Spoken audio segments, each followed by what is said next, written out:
Hello, my name is Graham Dunlin and I am the CEO of Uns Farms here in Dubai.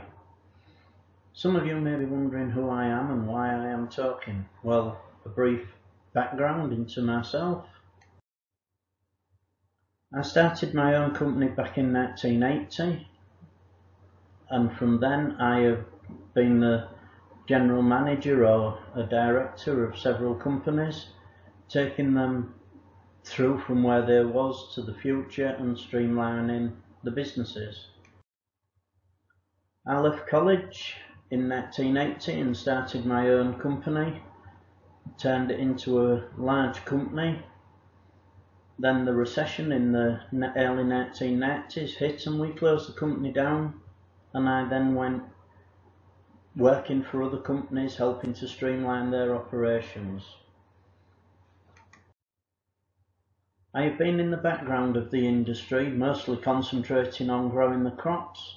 I'm a 4th generation grower and proud to say my son Matthew is now the 5th generation and taking warehouse vertical growing to the next level. My first contribution to advancing hydroponics was way back in the 1980s. My nursery was used as a showcase for the first computer controlled irrigation system. I was also one of the first growers to grow cherry tomatoes. Every grower used to grow tomatoes or beefsteak. I grew cherry tomatoes and we had to grade tomatoes, so I helped a company called Griefer develop the first cherry tomato grader which could grade from colour to 20 shades of red and size grade to 1mm increments. So this was the second contribution to the future of growing and hydroponics. So we had all the data for growing tomatoes way back then, but none of it applied to cherry tomatoes. So any data on the tomatoes was completely irrelevant. It come down to the grower thinking outside the box to grow this new crop, to change the data that we already had. We went from nothing to grow 5,000 punnets of cherry tomatoes a day. That meant we had to promote, we had to sell a completely new product line. We ended up, we was picking 110,000 tomatoes every single day to produce 5,000 punnets of tomatoes. We harvested 12,000 heads of lettuce. We did 10,000 heads of celery. This was daily. So with the introduction of hydroponics, it made all of these crops easier to control, as when we was growing in soil, throughout the year the soil varied in temperature, so the roots varied in temperature, so the growth of the crop, the speed of the crop, all changed throughout the season. So we had to be well aware of that to keep a continuity of crop. So hydroponics made the planning and the continuity a lot easier. So we've defined that hydroponics is not really new, data collection is not new, it's just we did not make all of this public as commercial growers. So where do we define the future of hydroponics? Well, we have to go that stage further and redesign the future. Greenhouses went from structures that grew plants in season and when the season allowed, to growing plants out of season using heating and cooling. The introduction of CO2 further enhanced the crops. LED lighting is now used as a standard in commercial greenhouse growing. They have supplementary top lights, LEDs. They have interlighting, LEDs.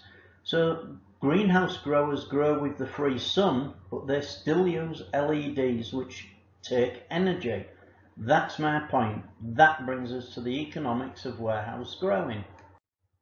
Again, warehouse growing is not new. The picture shows a system way back in the 1990s, only 4 levels high, but it is growing inside a warehouse, using lighting, using temperature control, climate control. So like Tesla and the electric car, warehouse growing is not new. We are using now technology that has been refined, redesigned from the technology from the 1990s that growers used to grow warehouse crops. So what is the difference? What do we lack? Well, today we lack the growers. People say we have all the data, you do not need to be a farmer, but it is the growers who think outside the box. If we grow crops that are not normally grown inside a warehouse under LED lights, how do you get the data from it? This is coming from the grower. The grower redesigns the crops. The grower grows the crops. We then take the data from this for everybody else to follow. We as industry leaders, we as pioneers in the field, need to innovate and take this to the next level. Being a fourth generation grower, I believe it stands me in good stead. I have over 25-30 years of redesigning the future of growing. So I think I'm well placed to do this with hydroponics and commercial growing by bringing some of the old ways and innovating the crops that my granddad used to grow and bringing them back to the future. Many of the crops that we grew way back then can be readapted and taken back and used for warehouse growing. After all, we took them from low greenhouses and readapted them to modern high greenhouses. Back in the 70s and 80s, we didn't have tomatoes that had 54 or 80 trusses on them. So we can take these crops back, redesign these crops, and make them used for warehouse growing. So hydroponics is not new. Way back in the late 80s, early 90s, we used rock wool. Commercial growers collected data. It was just not made public. Greenhouses have some of the most advanced automation that we have seen. We need to use this, redesign it to work for us. 11 years ago, vertical growing was seen as a new item. We built a vertical grow system in the UK back in 2008 and opened it and launched it to the public in 2009. It was fully automated from loading, unloading, irrigation, filtration, climate control. It was a reality, way ahead of its time. I was told it will never catch on. Well, it has caught on. Indoor growers must go back, use this technology that we used then, and introduce it into some of the grow systems that we have now. So we've defined that the technology is over 11 years old. So what is the difference? People do not come from a commercial growing background. How do they know to design an automated system using the technology if they do not know that technology exists? It's like me trying to design a mobile phone. Yes, I can do it, but it would be way behind Apple and Samsung. Like Steve Jobs, Bill Gates, Elon Musk, all saw their industries, all saw the future and the way forward. I see horticulture in the same way. In the video in 2009, I say we can grow in a hot climate, save food miles, urban growing, all new words back in 2009, common as anything today. People laughed at me then, said it would never catch on, but everything I said back then is now a reality. Hydroponics, the future. But we can see the whole concept being in any environment, from a really hot climate to a cold climate, because we can put an insulated building, fully computer controlled for the environment inside, so it'll be a perfect growing environment for the plant, humidity, heat, light, everything in perfect conditions. The other concept for the vertical is that we can put it in a warehouse and an industrial scale for what we call urban growing, so we could grow for the local communities, the local supermarkets, so we can cut down on the food miles, food goes. So it's a good way of implementing fresh vegetables, fresh salad crops into local communities.